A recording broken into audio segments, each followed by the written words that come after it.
Hello, welcome to law excellence. ఈ వీడియోలో మనం 2022 ఆగస్టు 9వ తేదీకి సంబంధించిన ఇంపార్టెంట్ కరెంట్ అఫైర్స్ గురించి డిస్కస్ చేసుకుందాం. మన ఫస్ట్ ఆర్టికల్ వచ్చేసి క్విట్ ఇండియా మూమెంట్కి సంబంధించి. మనం చూస్తే క్విట్ ఇండియా మూమెంట్ ఎప్పుడు లాంచ్ చేశామో ఆగస్టు 8వ తేదీన లాంచ్ చేయటం జరిగింది. అయితే ఈ క్విట్ ఇండియా అన్నటువంటిది స్వాతంత్ర స్ఫూర్తిని రగిలించింది. దాని ద్వారా మనకు లభించినటువంటి స్వరాజ్యం నుంచి మనం సురాజ్యం వైపుగా వెళ్లాల్సిన అవసరం ఉంది అన్నట్లుగా ఇక్కడ భారత ఉపరాష్ట్రపతి వెంకయ్య నాయుడు గారు చెప్పటం జరిగింది. అయితే మనం చూస్తే రెండవ ప్రపంచ యుద్ధ టైంలో జపాన్కి వ్యతిరేకంగా భారత రక్షణని ప్రభుత్వానికి అప్పజెప్పాలి అన్నట్టుగా కాంగ్రెస్ పట్టుబట్టింది. దీనికి గాంధీజీ క్విట్ ఇండియా ఉద్యమాన్ని రూపొందించారు. 1942వ సంవత్సరం 1942లో జూలైలో వార్ధాలో జరిగినటువంటి కాంగ్రెస్ వర్కింగ్ కమిటీ బ్రిటిష్ వాళ్ళని భారతదేశం వదిలి వెళ్ళమనేసి ఒక తీర్మానాన్ని ఆమోదించింది. దాన్నే ఇంగ్లీష్లో క్విట్ ఇండియా అని పిలుస్తాము. అయితే ఈ తీర్మానాన్ని అఖిల భారత కాంగ్రెస్ కమిటీ 1942వ సంవత్సరం ఆగస్టు 8వ తేదీన ఆమోదించింది. దాంతో జాతీయోద్యమం తన యొక్క చివరి దశకి రావటం జరిగింది. అంటే ఈ దశ అన్నటువంటిది బొంబాయిలో ప్రారంభమైంది. అదే రోజు బొంబాయిలోని గోవాలియా చెరువు మైదానంలో గాంధీజీ ప్రజల్ని ఉద్దేశించి మాట్లాడటం జరిగింది. ఇందులో భాగంగా మనం చూస్తే ఈ ఉద్యమానికి ఆధారం అహింస అన్నటువంటి విషయం మీరు గుర్తించుకోవాలి అన్నట్టుగా కూడా ఈ తీర్మానం చెప్పింది. అయితే 1942వ సంవత్సరం ఆగస్టు 9వ తేదీన గాంధీని అలాగే ఇంకొంతమంది ప్రముఖ నాయకులందరినీ కూడా ప్రభుత్వం నిర్బంధించింది. అంతేకాకుండా కాంగ్రెస్ సంస్థని నిషేధించింది కూడా. పోలీసులు ఉద్యమాన్ని అణచివేసేందుకు క్రూరమైన చర్యలకు దిగారు. దాంతో గాంధీజీ డూ ఆర్ డై అంటే ఉద్యమించండి లేదా మరణించండి అని చెప్పేసి ప్రజలకి పిలుపునివ్వటం జరిగింది. అయితే భారత జాతీయ నాయకులందరూ కూడా అరెస్ట్ అయినప్పుడు అరుణా అసఫ్ అలీ, జయప్రకాష్ నారాయణ్ ఇలాంటి రెండవ తరం నాయకులు ఈ ఉద్యమంలో కీలక పాత్ర పోషించారు. ఉషా మెహతా కాంగ్రెస్ రేడియోని నిర్వహించటం జరిగింది.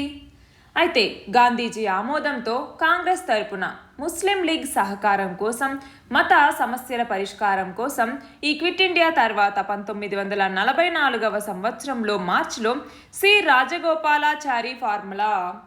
రాజగోపాలాచారి సూత్రం అన్నటువంటి దాన్ని ప్రతిపాదించటం జరిగింది. దాని తర్వాత మనకి 1945వ సంవత్సరంలో అమేరీ వేవెల్ ప్రణాళిక అన్నటువంటిది వచ్చింది. ఎవరు? భారత వ్యవహారాల మంత్రి అయినటువంటి అమేరీ, భారత వైస్రాయ్ మరియు గవర్నర్ జనరల్ అయినటువంటి లార్డ్ వేవెల్ వీళ్ళు బ్రిటన్ ప్రధాని విన్స్టన్ చర్చిల్తో చర్చించి కొన్ని ప్రతిపాదనలు చేయటం జరిగింది. అందుకే దీనిని అమేరీ వేవెల్ ప్రణాళిక అంటాము. అదెప్పుడు 1945వ సంవత్సరంలో. అదే సంవత్సరంలో మనకి సిమ్లా సమావేశం అన్నది జరిగింది. వేవెల్ ప్రణాళికలోని అంశాలను చర్చించేందుకు వైస్రాయ్ వేవెల్ 1945వ సంవత్సరం జూలైలో సిమ్లాలో ఒక సమావేశాన్ని నిర్వహించటం జరిగింది. అయితే ఇందులో భారత ముస్లింకి ఒకే ఒక ప్రతినిధిగా ముస్లిం లీగ్ని మాత్రమే పరిగణించాలి, లీగ్ సభ్యులు కాని ముస్లింలని ప్రజాప్రతినిధి కార్యనిర్వహణ మండలిలో చేర్చుకోకూడదు అన్నట్టుగా జిన్నా పట్టుబట్టాడు. దాంతో ఈ సమావేశం అనేది విఫలమైంది. ఆ తర్వాత 1946వ సంవత్సరంలో క్యాబినెట్ మిషన్ ప్లాన్ అన్నటువంటిది రావటం జరిగింది. 1945లో బ్రిటన్లో జరిగినటువంటి సాధారణ ఎన్నికల్లో లేబర్ పార్టీ విజయం సాధించింది. లార్డ్ క్లెమెంట్ అట్లీ ఈయన ప్రధాని అయ్యారు. అయితే బ్రిటన్ ప్రధాని అయినటువంటి అట్లీ 1946 మార్చిలో పార్లమెంట్లో ఒక ప్రకటన చేయటం జరిగింది.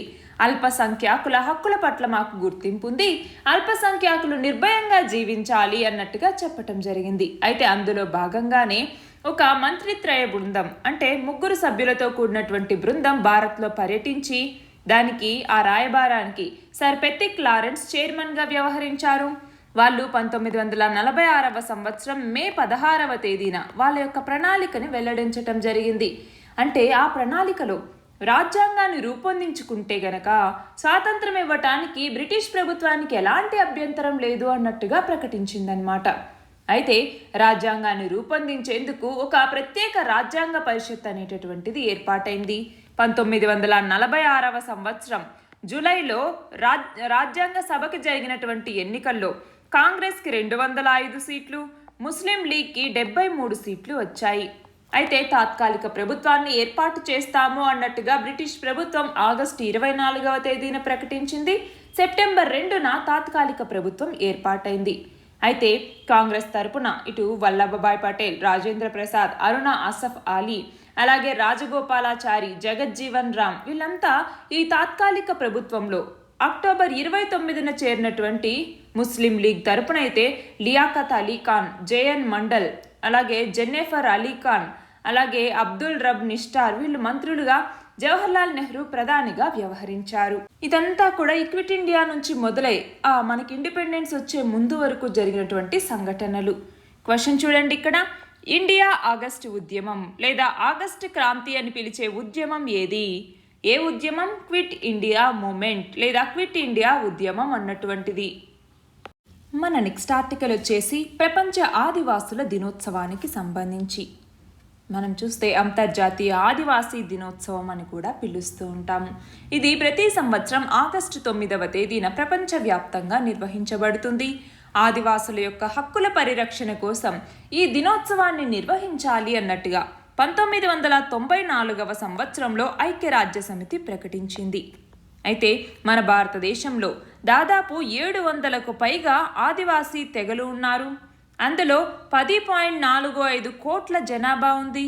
వాళ్ళలో 90% అటవీ ప్రాంతాల్లో వ్యవసాయం, వేట, అటవీ ఉత్పత్తులు వీటి మీదే ఆధారపడి జీవనం సాగిస్తూ ఉన్నారు.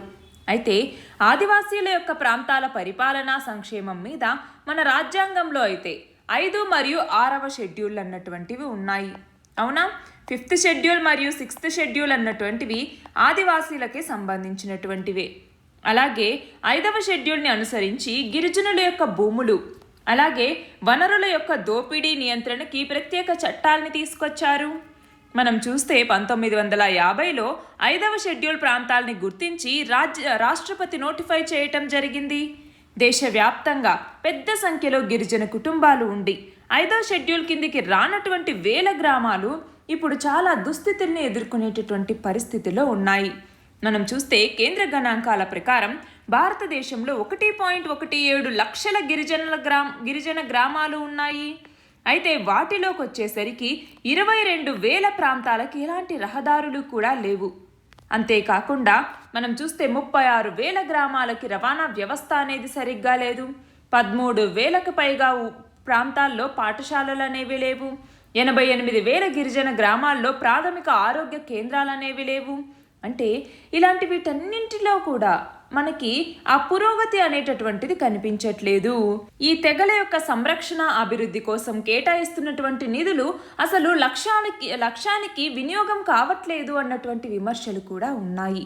కాబట్టి మనం చూస్తే ఇప్పుడు ఇలాంటి వాటన్నింటిలో కూడా మౌలిక వసతులు కల్పించటం, గిరిజనులు ఎక్కువగా ఉన్నటువంటి తూర్పు, పశ్చిమ కనుమలు, అలాగే మధ్య భారతదేశం, ఈశాన్య ప్రాంతం ఇలాంటి వాటిలో ఖనిజ త్రవ్వకాలు కానీ అభివృద్ధి ప్రాజెక్టులు కానీ ఈ విషయంలో పాలకులు ఇష్టం వచ్చినట్టుగా ధోరణి అనేటటువంటిది చూపిస్తూ ఉన్నారు. కాబట్టి వీటన్నింటిని విడనాడాల్సినటువంటి అవసరం అనేది ఉంది. మనం చూస్తే ఈ దేశవ్యాప్తంగా కూడా అడవుల్లో సేకరించేటటువంటి ఔషధ మూలకలు అలాగే అటవీ ఫలసాయాలు వీటి యొక్క మార్కెట్ విలువ సుమారు 2 లక్షల కోట్ల రూపాయలు ఉంటుంది అనేసి అంచనా. అంటే దాని ద్వారా ఆదివాసులు పొందేటటువంటి ఆదాయం మాత్రం చాలా తక్కువ, కానీ ఆ మిగిలినటువంటి వాళ్ళు పొందేటటువంటి ఆదాయమే చాలా ఎక్కువ. మనం చూస్తే మన భారత రాష్ట్రపతిగా ఆదివాసీ తెగకి చెందినటువంటి ద్రౌపది ముర్ము ఇటీవల బాధ్యతలు స్వీకరించారు. అయితే ఇలాంటి తరుణంలో గిరిజనుల యొక్క స్వయం పాలన, విద్య, ఆర్థిక సాధికారత ఇవన్నీ సాధించటం అనేటటువంటిది అవసరం అన్నట్లుగా ఈ ఆర్టికల్. క్వశ్చన్ చూడండి, ప్రపంచ ఆదివాసుల దినోత్సవాన్ని ఎప్పుడు జరుపుకుంటాము? ఎప్పుడు? ఆగస్ట్ 9వ తేదీన. మన నెక్స్ట్ ఆర్టికల్ వచ్చేసి కామన్వెల్త్ క్రీడలకి సంబంధించి. బర్మింగ్హామ్లో కామన్వెల్త్ క్రీడలు అనేవి ముగిశాయి. ఇందులో మన భారతదేశం 22 స్వర్ణాలు, 16 రజతాలు, 23 కాంస్యాలతో మొత్తం 61 పతకాల్ని సాధించి 4వ స్థానంలో నిలిచింది. మొదటి స్థానంలో ఆస్ట్రేలియా, 2వ స్థానంలో ఇంగ్లాండ్, 3వ స్థానంలో కెనడా ఉన్నాయి.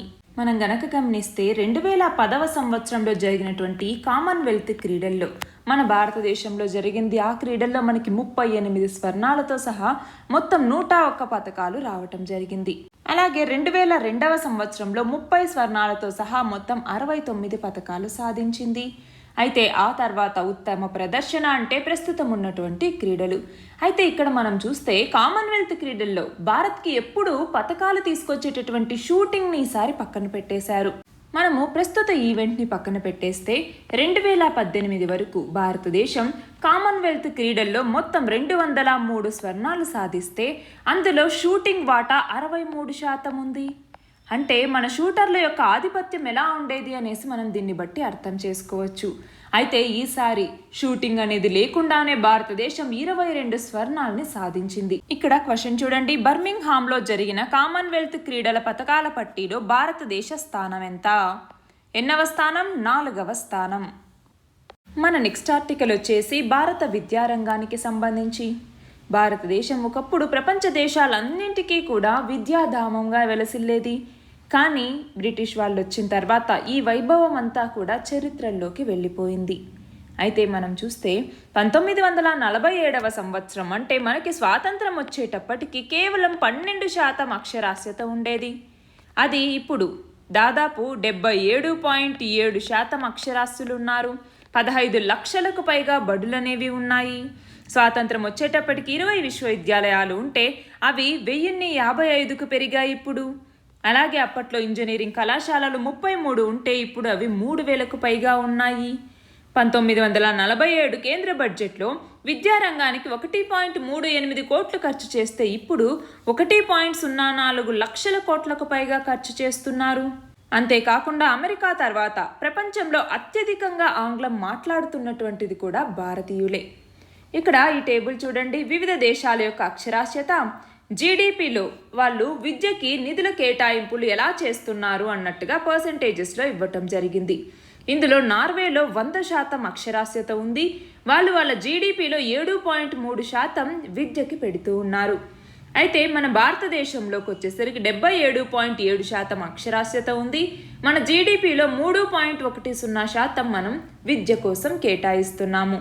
క్వశ్చన్ చూడండి, 2022-23 కేంద్ర బడ్జెట్లో విద్యారంగానికి ఎంత కేటాయించారు? ఎన్ని కేటాయింపులు జరిగాయి? 1.04 లక్షల కోట్ల కేటాయింపులు అనేవి విద్యారంగానికి 2022-23 బడ్జెట్లో కేటాయించారు. మన నెక్స్ట్ ఆర్టికల్ వచ్చేసి చంద్రయాన్ 2. 2019లో ఇస్రో ప్రయోగించినటువంటి చంద్రయాన్ 2 వ్యోమ నౌక అన్నటువంటిది ఒక కీలక ఆవిష్కరణ చేసింది. చంద్రుడి పైన ఎగువ వాతావరణమైనటువంటి అయోనోస్పియర్లో అధిక సాంద్రతతో కూడినటువంటి ప్లాస్మా ఉంది అన్నట్టుగా కనుక్కుంది. అక్కడ ఉన్నటువంటి వేక్ ప్రాంతంలో ఇది కనబడింది. చంద్రుడి వాతావరణం చాలా పలుచగా ఉంటుంది, కానీ అక్కడి అయోనోస్పియర్లో ప్లాస్మా సాంద్రత క్యూబిక్ సెంటీమీటర్కి కొన్ని వందల అయాన్ల మేర మాత్రమే ఉండొచ్చు అన్నట్టుగా మొదట అంచనా వేశారు. కానీ ఇప్పుడు ఆ పగటి భాగంలో కన్నా కూడా ఇక్కడ ఈ వేక్ ప్రాంతంలో ప్లాస్మా సాంద్రత అనేది ఎక్కువగా ఉంది అన్నట్టుగా చంద్రయాన్ 2 గుర్తించింది. క్వశ్చన్ చూడండి, చంద్రుని అయోనోస్పియర్లో అధిక సాంద్రతతో కూడిన ప్లాస్మా ఉన్నట్టు కనుగొన్న వ్యోమ నౌక ఏది? చంద్రయాన్ 2. మన నెక్స్ట్ ఆర్టికల్ వచ్చేసి పార్లమెంట్ ఉభయ సభలకి సంబంధించి. ఈ 2 ఉభయ సభలు కూడా నిరవధికంగా వాయిదా పడ్డాయి. ముందు నిర్ణయించిన తేదీ ప్రకారం 12వ తేదీ వరకు వర్షాకాల సమావేశాలు కొనసాగాల్సి ఉన్నా కూడా ఇవి 2 నిరవధిక వాయిదా పడ్డాయి. అయితే ఇందులో భాగంగా ఆర్బిట్రేషన్ బిల్, ఇంధన బిల్లు లాంటివి ఆఖరి రోజున లోక్సభలో ఆమోదం పొందాయి. రాజ్యసభ గతిశక్తి బిల్లుకి ఆమోదం తెలిపింది. అయితే ఈ 2 సభల్లో లోక్సభ మరియు రాజ్యసభకు వచ్చేసరికి లోక్సభ ఏమో 44 గంటల 23 నిమిషాల పాటు కార్యకలాపాలు అనేవి ఇక్కడ కొనసాగాయి. రాజ్యసభ అయితే 38 గంటల పనితీరుని ప్రదర్శించింది. రాజ్యసభలో అంతరాయాలతో ఈసారి 47 గంటలు వృధా అయిపోయాయి. లోక్సభలో అయితే కేవలం 48% ఉత్పాదకత మాత్రమే నమోదైంది. అయితే లోక్సభ ఆమోదించిన బిల్లులు 7, రాజ్యసభ ఆమోదించినటువంటి బిల్లులు 5 ఉన్నాయి ఈసారి. అందులో కేంద్ర విశ్వవిద్యాలయాల సవరణ బిల్లుని కూడా పార్లమెంట్ అంటే లోక్సభ మరియు రాజ్యసభ ఆమోదించింది. క్వశ్చన్ చూడండి, పార్లమెంట్ సంబంధిత టెర్మినాలజీ అంటే ఏంటి? మనకి అడ్హాక్ కమిటీ అనేటటువంటి ఉంటుంది.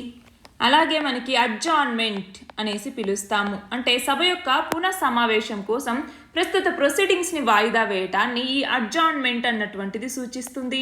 అదొకటి. అలాగే బిల్ అంటే ఏం చెప్తాము? చట్టసభ్యుల యొక్క ఆమోదం కోసం తీసుకొచ్చినటువంటి శాసన ప్రతిపాదన ముసాయిదాని బిల్లు అనేసి పిలుస్తాము.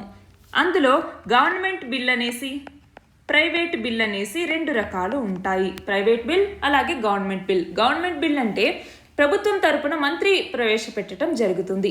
అలాగే మనకి మనీ బిల్లో చాలా రకాలు ఉన్నాయి. అందులో భాగంగా మనీ బిల్ అన్నటువంటిది కూడా ఒకటి. అలాగే ఫినాన్స్ బిల్ అన్నటువంటిది ఉంటుంది. ఇక మోషన్స్ అన్నటువంటి ఒక టాపిక్ ఉంది. అంటే సభ నిర్ణయాన్ని పొందే ఉద్దేశంతో ఎవరైనా మంత్రి లేదా ఎంపీ సభకు చేసేటటువంటి అధికార ప్రతిపాదనని మనం మోషన్ అనేసి పిలుస్తాము. అందులో అడ్జార్న్మెంట్ మోషన్ అనేసి, అలాగే కాలింగ్ అటెన్షన్ మోషన్ అనేసి ఇలా చాలా రకాలు ఉంటాయి. అలాగే నో కాన్ఫిడెన్స్ మోషన్ అనేసి ఇవన్నీ కూడా. అంతేకాకుండా మనకి పార్లమెంటరీ ప్రివిలేజెస్ అనేటటువంటివి ఉంటాయి. అంటే సభ్యులకి కమిటీలకి వ్యక్తిగతంగా అనుభవించే కొన్ని హక్కులు మినహాయింపుల్ని ప్రతి పార్లమెంటు సూచిస్తుంది. వాటిని పార్లమెంటరీ ప్రివిలేజెస్ అనేసి పిలుస్తాము. అలాగే పాయింట్ ఆఫ్ ఆర్డర్ అన్నటువంటిది ఉంటుంది. అలాగే క్వశ్చన్ అవర్ అనేసి ఉంటుంది. కోరం అన్నటువంటిది మనకి చాలా ఇంపార్టెంట్. కోరం అంటే ఏంటి? ఒక పార్లమెంట్ సమావేశం జరగాలి అంటే మన భారత రాజ్యాంగంలోని ఆర్టికల్ 100 క్లాజ్ 3 ప్రకారం సభలోని మొత్తం సభ్యుల సంఖ్యలో కనీసం 10వ వంతు హాజరవ్వాలి. దానినే మనము కోరం అనేసి పిలుస్తూ ఉంటాము. అలాగే రెజల్యూషన్ అన్నటువంటిది ఇంపార్టెంట్. రెజల్యూషన్ పాస్ చేశారు అంటారు చూసారా, అదనమాట. అంటే ఒక సభ యొక్క ఉద్దేశం, చర్య, అధికార వ్యక్తీకరణని ఇది సూచిస్తుంది. ఇందులోకి వచ్చేసరికి సభ అభిప్రాయాన్ని వ్యక్తం చేసేవి ఉంటాయి, చట్టబద్ధతని కలిగి ఉండేవి కూడా ఉంటాయి. అలాగే మనకి క్వశ్చన్స్ అనేవి అడుగుతారు. అందులోకి వచ్చేసరికి స్టార్డ్ క్వశ్చన్స్ అనేసి, అన్స్టార్డ్ క్వశ్చన్స్ అనేసి రెండు రకాలు ఉంటాయి. అలాగే విప్ అంటే ఏంటి? చట్టసభల్లో ఏదైనా ఒక కీలకమైన అంశం చర్చకొచ్చినటువంటి సందర్భాల్లో, లేదంటే ఒక ఫలానా తరహాలోనే ప్రజాప్రతినిధులు వ్యవహరించాల్సి ఉంటుంది అన్నట్టుగా రాజకీయ పార్టీలు భావించినటువంటి ఆ సందర్భాల్లో తమ యొక్క సభ్యులకి విప్లని ఆ పార్టీలు జారీ చేస్తాయి. అందులో మనకి సింగిల్ లైన్ విప్ అనేసి, డబల్ లైన్ విప్ అనేసి, ట్రిపుల్ లైన్ విప్ అనేసి 3 రకాలుగా ఉంటుంది. సో ఇలాగా పార్లమెంట్కి సంబంధించినటువంటి టెర్మినాలజీ అన్నింటినీ కూడా మనం ఒక చోట నోట్స్ చేసి పెట్టుకోవాలి. మన నెక్స్ట్ ఆర్టికల్ వచ్చేసి ప్రతిష్టాత్మక నేచర్ ఇండెక్స్ ర్యాంకుల్లో హైదరాబాద్ కేంద్రీయ విశ్వవిద్యాలయం దేశంలో విశ్వవిద్యాలయాల కేటగిరీలో ప్రథమ స్థానంలో నిలిచింది. అయితే మొత్తం మీద ఓవరాల్ కేటగిరీలోకి వచ్చేసరికి 16వ స్థానంలో వచ్చింది. అయితే ఇందులో Indian institute of science Bengaluru ఇది మొత్తం ఓవరాల్ ర్యాంకుల్లో తొలి స్థానంలో నిలిచింది. అయితే తెలుగు రాష్ట్రాల నుంచి ఐఐటి హైదరాబాద్, అలాగే IISER Tirupati, Amity university, NIPER Hyderabad, triple Hyderabad, Andhra university, JNTU Kakinada, IIT Tirupati వీటికి ఇందులో ర్యాంకులు అనేవి దక్కాయి. క్వశ్చన్ చూడండి, నేచర్ జర్నల్ విడుదల చేసిన నేచర్ ఇండెక్స్ ర్యాంకుల్లో విశ్వవిద్యాలయాల కేటగిరీలో తొలి స్థానంలో నిలిచిన విశ్వవిద్యాలయం ఏది? ఏ విశ్వవిద్యాలయం? హైదరాబాద్ సెంట్రల్ యూనివర్సిటీ, HCU అన్నటువంటిది. మన నెక్స్ట్ ఆర్టికల్ వచ్చేసి భారతదేశ పారిశ్రామిక రంగానికి సంబంధించి మనకి 1965-66 ఆ టైంలో నుంచి 1975-76 ఆ టైంలోకి వచ్చేసరికి మనకి ఆ మధ్యకాలంలో మౌలిక సదుపాయాల పెట్టుబడుల్లో సంవత్సరానికి కేవలం 4.2% మాత్రమే పెరుగుదల అనేది ఉంటే అది 1985-86కు వచ్చేసరికి 16% వచ్చింది. 1986-87లో 18.3% పెరిగింది. అలా స్థిరంగా ప్రగతి సాధిస్తూ వస్తోంది. మనం చూస్తే ఇక్కడ లాస్ట్ ఇయర్ వివిధ దేశాల జీడిపిలో పారిశ్రామిక రంగ వాటా ఎంతో ఇక్కడ ఇవ్వటం జరిగింది. అందులో చైనా హైయెస్ట్గా 39.1%, ఆ తర్వాత రష్యా 32%, మన భారతదేశం ఏమో 25.92% మన జీడిపిలో పారిశ్రామిక రంగ వాటా ఉంది. ఇక్కడ చూడండి 1951లోను 2022లో మన దేశ జీడిపిలో పారిశ్రామిక రంగ వాటా ఎంత? సూక్ష్మ పరిశ్రమలు ఎన్నున్నాయి, చిన్న తరహా పరిశ్రమలు ఎన్నున్నాయి, భారీ పరిశ్రమలు ఎన్నున్నాయి, కార్మికుల సంఖ్య ఎంత, పారిశ్రామిక వాడల సంఖ్య ఎంత, సెజ్లు అంటే స్పెషల్ ఎకనామిక్ జోన్స్ అనేవి ఇప్పుడు ఎన్నున్నాయి, పారిశ్రామిక ఎగుమతులు ఎన్ని లక్షల కోట్లకు చేరుకున్నాయి, ఆ వివరాలన్నీ కూడా ఇక్కడ ఇవ్వటం జరిగింది. అంతేకాకుండా ప్రపంచ పారిశ్రామిక రంగం విలువలో భారత పారిశ్రామిక రంగ స్థానం 9వ స్థానం. ఇక్కడ క్వశ్చన్ చూడండి, 2022 నాటికి మన దేశ జీడిపిలో పారిశ్రామిక రంగ వాటా ఎంత? 25.92%. మన నెక్స్ట్ ఆర్టికల్ వచ్చేసి తెలంగాణ ప్రభుత్వం తీసుకొచ్చినటువంటి జీవో 121. ఈ జీవో 121ని సవాలు చేస్తూ తెలంగాణ విఆర్ఓ రెవెన్యూ అధికారుల సంఘం ఒక పిటిషన్ని దాఖలు చేయటం జరిగింది. దాని మీద తెలంగాణ హైకోర్టు ప్రధాన న్యాయమూర్తి జస్టిస్ ఉజ్జల్ భూయాన్, అలాగే జస్టిస్ సివి భాస్కర్ రెడ్డి వీళ్ళతో కూడినటువంటి ధర్మాసనం విచారణ చేపట్టడం జరిగింది. ఇందులో భాగంగా అంటే ఈ జీవో 121 దేనికి సంబంధించింది? విఆర్ఓల యొక్క పునర్విభజనకి సంబంధించింది. మనం చూస్తే 2 ఏళ్ల క్రితమే 2020లోనే ఈ విఆర్ఓ వ్యవస్థని రద్దు చేస్తూ తెలంగాణ ప్రభుత్వం తీసుకొచ్చినటువంటి చట్టానికి విరుద్ధంగా ఈ జీవో 121 ఉంది అన్నట్టుగా ఇప్పుడు కేసు అనమాట. అయితే ఇందులోకి వచ్చేసరికి కోర్టు ఏం చెప్పింది? విఆర్ఓ వ్యవస్థ రద్దు అనేటటువంటిది ప్రభుత్వ నిర్ణయం, దాని మీద మేము ఎలాంటి వ్యాఖ్య చేయలేము అన్నట్టుగా చెప్పటం జరిగింది. అయితే మనం చూస్తే ఇప్పుడు ఈ సర్దుబాటుకు సంబంధించి చేసినటువంటి ఈ జీవో 121 ఏదైతే ఉందో ఆ జీవోలోని అంశాలు ప్రభుత్వం తీసుకొచ్చినటువంటి చట్టానికి విరుద్ధంగా ఉన్నాయి అన్నట్టుగా హైకోర్టు చెప్పటం జరిగింది. అంటే నిబంధనలు రూపొందించకుండా, అది కూడా ఆర్థిక శాఖ ఇచ్చినటువంటి ఒక జీవో ద్వారా కీలకమైనటువంటి విఆర్ఓ పోస్టులను రద్దు చేశారు అన్నట్టుగా హైకోర్టు చెప్పటం జరిగింది. అంతే ప్రాథమికంగా ఈ జీవో చట్టానికి విరుద్ధంగా ఉంది అన్నట్టుగా దీని యొక్క అమలును నిలిపివేస్తూ మధ్యంతర ఉత్తర్వులను జారీ చేయటం జరిగింది. క్వశ్చన్ చూడండి, గ్రామ రెవెన్యూ అధికారులు విఆర్ఓ వీరి పునర్విభజనపై తెలంగాణ రాష్ట్ర ప్రభుత్వ ఆర్థిక శాఖ జారీ చేసిన ఏ ప్రభుత్వ ఉత్తర్వు, ఏ జీవోని నిలిపివేస్తూ తెలంగాణ హైకోర్టు ఉత్తర్వులు జారీ చేసింది? ఏ జీవో అంటే ఏ గవర్నమెంట్ ఆర్డర్ 121 అన్నటువంటిది. మన లాస్ట్ ఆర్టికల్ వచ్చేసి భారత సాంప్రదాయ నృత్యాలకి సంబంధించి. అందులో భాగంగా భరతనాట్యం, మోహినియట్టం, కథక్ ఇవన్నీ కూడా అంటే వీటిని పరిరక్షించుకునేటటువంటి బాధ్యతని దృష్టిలో పెట్టుకుని గచ్చిబౌలిలో IIIT భాగస్వామ్యంతో కేంద్ర ప్రభుత్వం భారతీయ సాంస్కృతిక వారసత్వ పరిరక్షణ ప్రాజెక్ట్ అన్నటువంటి దాన్ని చేపట్టింది. అంటే ఈ నృత్య రీతులకి సంబంధించి 4D వీడియోల్ని చిత్రీకరించి వాటిని పదిలపరుస్తూ ఉన్నారు. IIITలోని centre for visual information technology ఆధ్వర్యంలో ఈ పని అంతా కూడా జరుగుతోంది. ఇక్కడ క్వశ్చన్ చూడండి, 2021 నాటికి భారతదేశంలో ఎన్ని శాస్త్రీయ నృత్యాలు ఉన్నాయి? అంటే ఎన్ని క్లాసికల్ డాన్సెస్ ఉన్నాయి? ఎన్ని ఉన్నాయి? 8 ఉన్నాయి. అవేవేవి? 1 భరతనాట్యం, ఏ స్టేట్కి సంబంధించింది? తమిళనాడు. రెండవది వచ్చేసరికి కథక్ వచ్చేసరికి ఇటు north India, west India, central India వీటన్నింటిలో కూడా మనకి ఈ కథక్ని ప్రదర్శిస్తూ ఉంటారు. అలాగే కథాకళి ఇది కేరళకి సంబంధించింది. కూచిపూడి వచ్చేసరికి ఆంధ్రాకి సంబంధించింది. ఒడిస్సీ ఏమో ఒడిశాకి సంబంధించింది. మణిపురి ఏమో మణిపూర్కి సంబంధించింది. మోహినియట్టం వచ్చేసరికి కేరళకి సంబంధించింది. సాత్రియా వచ్చేసరికి అస్సాంకి సంబంధించింది. ఇక్కడ చూస్తే మనకి కేరళకి సంబంధించి 2 క్లాసికల్ డాన్సెస్ ఉన్నాయి. అవేంటి అంటే 1 కథాకళి, రెండవది మోహినియట్టం.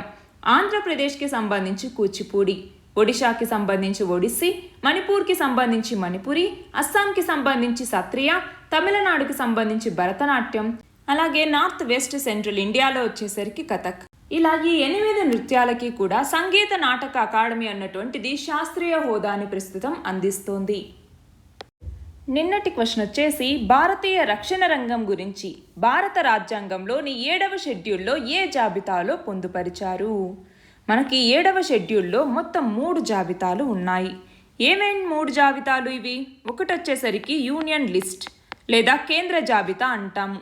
రెండవది వచ్చేసరికి కంకరెంట్ లిస్ట్, దీనినే ఉమ్మడి జాబితా అంటాము. మూడవది వచ్చేసరికి స్టేట్ లిస్ట్ అంటే రాష్ట్ర జాబితా అంటాము. అందులో డిఫెన్స్ లేదా భారతీయ రక్షణ రంగం అనేది ఏ జాబితాలో ఉంది? కేంద్ర జాబితాలో ఉంది. భారత రక్షణ రంగం అన్నటువంటిది కేంద్ర జాబితాలోనిది. ఇవాంటి క్వశ్చన్ వచ్చేసి స్వీడన్కి చెందిన Stockholm international peace research institute లేదా సిప్రి అంటాము. ఈ సిప్రి ఇచ్చిన నివేదిక ప్రకారం ఆయుధాల ఉత్పత్తిలో వరుసగా మొదటి 2 స్థానాల్లో ఉన్న దేశాలు ఏవి?